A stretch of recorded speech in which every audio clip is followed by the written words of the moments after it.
Good morning and happy Monday. You guys had a nice break.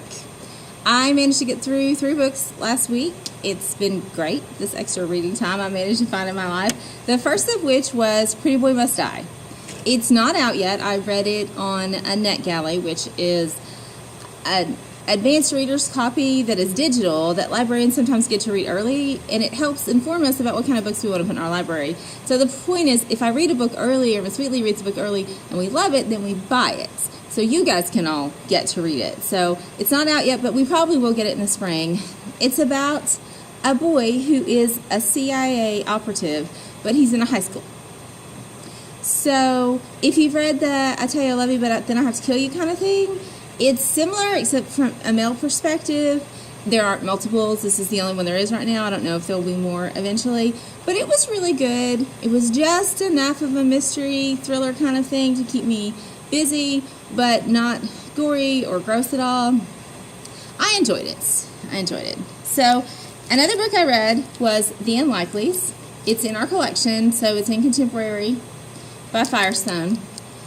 This group of kids gets together for a kind of unlikely reason, and they become friends over the summer. They're all about to be seniors the next year, and some of their senior friends from last year have moved on, and they need some new friends and some new things to do.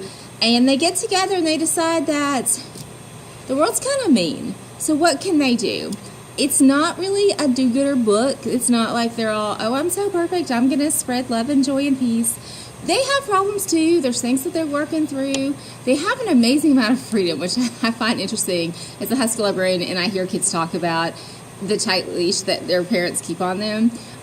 I find it hard to believe that these kids manage to get everywhere they're getting as often as they are.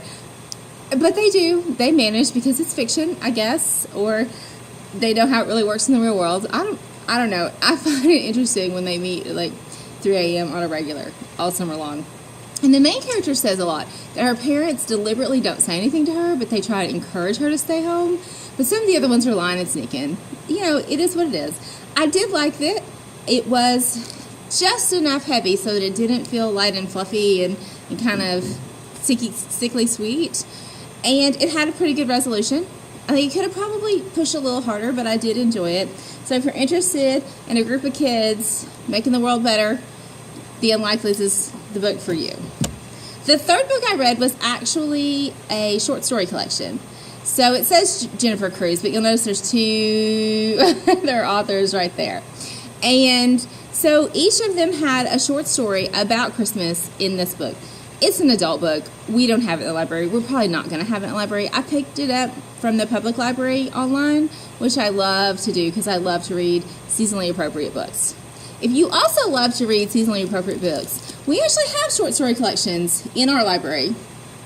They're both, one is contemporary and one is romance. They currently live on our front display because we have a holiday display up.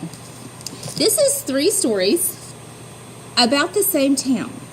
So this one is really interesting. John Green is one of the authors. He does a good job. I actually like these 2 stories a little bit better, but it's about the same place and a blizzard that happens over Christmas.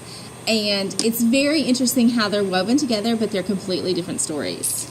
This has a different flavor altogether. This is 12 different stories. They don't have anything to do with each other. Some of them are fantasies, so there might be dragons or fairies. Some of them are romance. Some of them are contemporary. I feel like even one was a mystery. These are, of course, all shorter because there's 12 in this little book, but they're really good. So if you need a little holiday cheer in your life, come check these out.